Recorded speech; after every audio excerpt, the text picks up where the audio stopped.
All right, wonderful people, welcome back to this wonderful channel where we'll bring you back-to-back update and information as to the hot. In case you have not joined our social media handle, what are you waiting for? Kindly go ahead and subscribe, like, comment, share, and also remember to on your notification button so that whenever our news drop, you will be the first. We'll collect them. Let's go down to the news proper. I see the hot. You don't share for the obodo as I go to bring you the information with the drop one by one.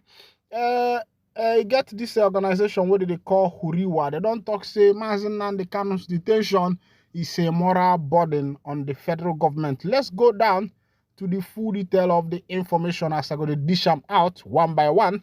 The President General of Ohaneze Ndigbo Worldwide, Nze Ozi Chukwu Fidelis Chukwu, says the continued detention of Mazi Nnamdi Kanu, leader of the indigenous people of Biafra, is a moral burden on the federal government. Kanu is being detained in the custody of the DSS over alleged terrorism. According to Nzechukwu, there is no sufficient reason for the prolonged detention of Kanu by the security agencies. Nzechukwu said he would collaborate with some Igbo leaders in government for a collective effort towards the release of Mazi Nnamdi Kanu. Nzechukwu made the remarks in his inaugural meeting with the NEC held in Enugu. On the forthcoming election of Ohaneze executives, Nzechukwu called the election of credible leaders into the executive of Pan-Igbo Executive.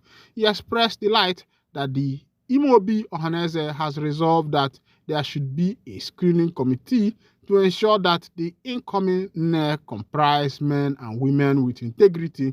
He regretted the disunity among Igbo, recalling the enviable Igbo unity during the Dr. M.I. Okpara regime that propelled the Igbo to become one of the most educated ethnic groups in Africa.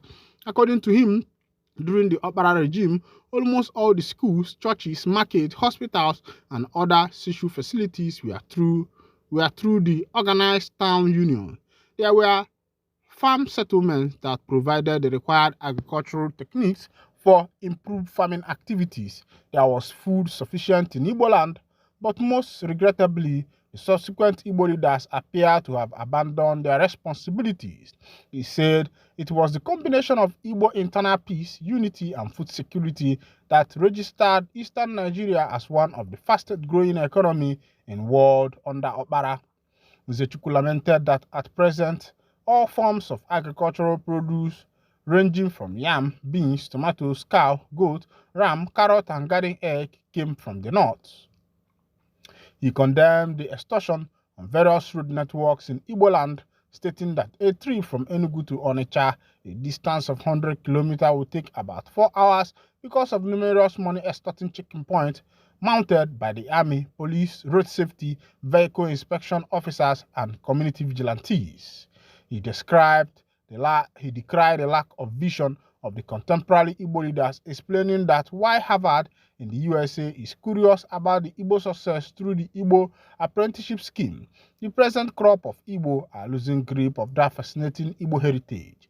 He attributed the restiveness among Igbo youth to be the direction of Igbo vital values and made a case for the prioritization of the empowerment of Igbo youth. All right, this one is coming from the new president of Igbo, Ndi Igbo, of Ohaneze Ndi Igbo. Meanwhile, before we come back to that one, something don't happen for Anambra State. Of course, you know that insecurity have so much ravaged Anambra State in recent times, and Soludo has cried out. He said Soludo declares amnesty for repentant criminals, gives February 2025 for deadline. The governor of Anambra State, Professor Charles Soludo, have declared amnesty for repentant criminals. That is, if you are carrying gun in Anambra, if you are doing one thing, the governor of Anambra State said that he has declared amnesty. Amnesty means that if you can drop your arm and confess and come, that nothing will happen to you. The police will not arrest you. You will not go to jail. That is in conclusion of that amnesty. That's what it means. But meanwhile, let's go down to that information. Soludo has offered amnesty to criminals in the state, declaring that they have until the end of February 2025 to lay down their arms. The governor also announced plans to launch a joint security operation to tackle insecurity in the state.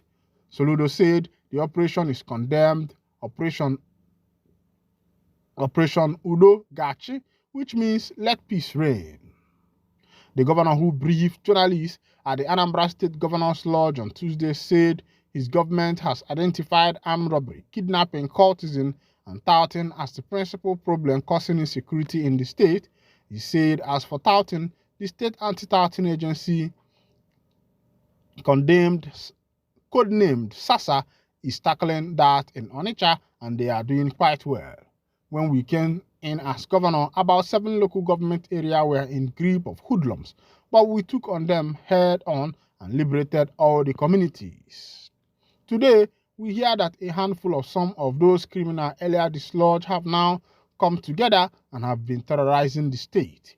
We have had reports of people being kidnapped and vehicles snatched, but in the coming days, we will launch Operation Udogachi.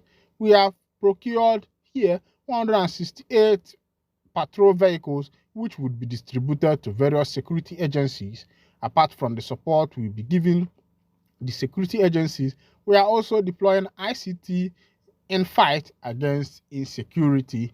We are calling on criminal elements who would want to partake in our amnesty program to come forward and surrender themselves and their arms.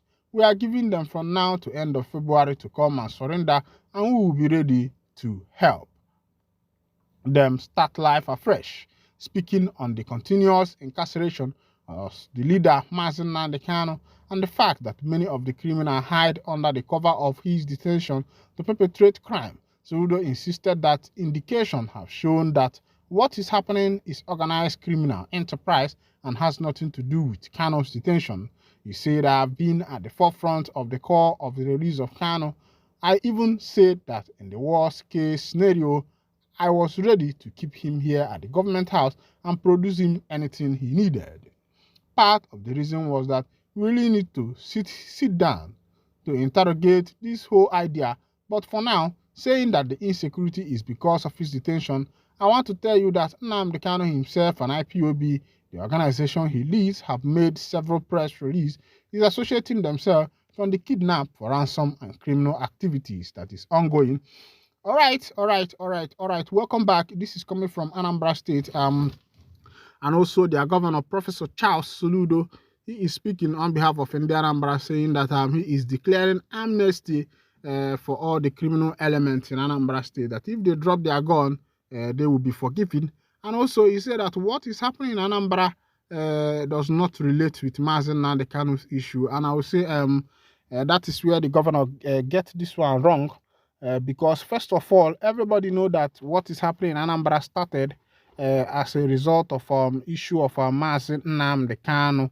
And it is believed that if he is released from that detention, that there will be peace in Anambra State. But a lot of people have decided not to pay attention on some of this information that are being released, and they felt that they can do it themselves.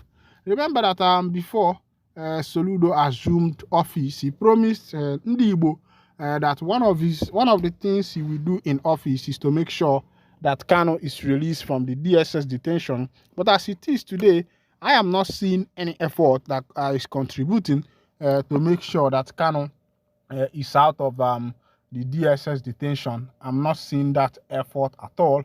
I think that these politicians are just using Kanu as a clout, chasing that whenever they get what they want, you see them deviating from the promise they have already made.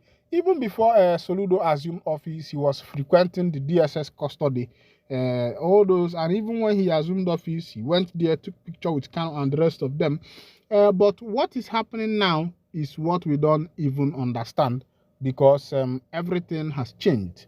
A lot of things has changed. The promise they made to the people, they are not keeping it. Other information, Winfrey have warned the Abia State to stay away from land disputes in order to save their lives and the life of their young ones. This is why I'll be winding down the curtain. And if this is your first time of joining us on this wonderful channel, please kindly go ahead and subscribe, like, and comment. Thank you for listening. God bless you. Ndioma.